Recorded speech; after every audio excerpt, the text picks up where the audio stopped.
Good morning, church. As you can see, we are practicing, I think, 6 feet apart. I don't know. Math was Let's never make it my 7. specialty. There we go. Okay. We're practicing social distancing. We're apart from each other. And today, we are, with a little distance between us, studying Psalm chapter 7. So if you have your Bibles, we encourage you to go and grab those and take a second to read through the chapter before we get into our time of study.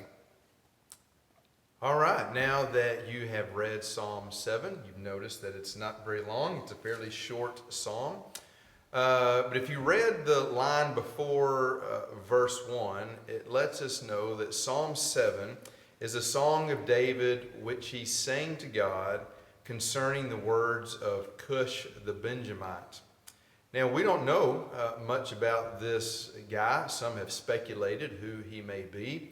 But the one thing that I think we can understand and draw from the words of Psalm 7 is that this was an enemy of David in some way, and that he sought David some harm. In verses 1 and 2, we see that David's enemy is seeking harm against him, that he wants to do evil to him, that perhaps he wants to see his destruction. And so David runs to God for refuge and salvation. In verses 3 through 5, as David does some of his own self-reflection, he asked God to examine his heart, and that if he had done anything wrong, if he had done anything sinful against anyone, that he deserves the same punishment as anyone else. David was not seeking special treatment from God. But verses 6 through 13 portrays God as the righteous judge of all people, and that he feels indignation every day towards sin, evil, wickedness, however you would like to describe that. And as you read that section, you see that God is ready to act. He stands ready to act against sin. And then in verses 14 through 16, we see what some have called the birth process of sin, of how it kind of comes about. And that David says that sin is really a trap. It's a hole that if you dig, you fall into. And that eventually that sin is going to destroy you. And then David ends the psalm with thanksgiving and worship to God for his righteousness and sovereignty. And as you read this psalm, the question that comes to my mind is, how do we handle it, or how do I handle it? Let's make it personal. How do I handle it when someone does something evil against me? When someone makes a rude remark, or someone speaks an unkind word, perhaps something that's untrue about me? How do I handle that? Our human nature, the fleshly side of us, wants to say something in return, wants to get revenge, wants to do them greater harm than what they've done us. When we look at the Sermon on the Mount and everything that Jesus embodied as God in the flesh, he tells us and instructs us to love our enemies, to pray for those that use us and persecute us, so that we may be sons of the Father, in Matthew chapter 5, 44 and 45.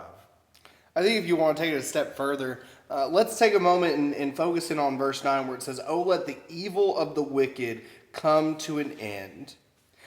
How do you feel about people that are living a life of sin? What do you want for people that you consider sinful? I think sometimes we get so caught up in the wrongs of certain things like homosexuality or any sort of marital or relational sin or anything like that, that we stop wanting what's best for that person. There's an idea in verse 9 where David prays not that the wicked come to an end, but he prays that their evil come to an end and that righteousness be exalted. What David's essentially saying there is, he's saying, I hope that these people who are doing wrong will quit doing wrong and will become godly people. I think, whether we like to admit it or not, we sometimes struggle with wanting what's best for people who don't do or act like we do. We see people as our enemies instead of seeing sin as our enemy. Make sure that our focus, that our desire is for the restoration, for the redemption of those who have not yet found Christ. We have to be continually longing for them to come to the truth. So let's do our best, not only seek the good, not only pray for our enemies, but let's go a step further and seek the greater spiritual well-being, that is the salvation of their souls in Jesus. And sometimes that takes us doing the right thing. Church, we love you. We hope that this finds you doing well on maybe Tuesday morning, and that you have a rest of the week. Take care. Wednesday morning. A Bye. good rest of the week.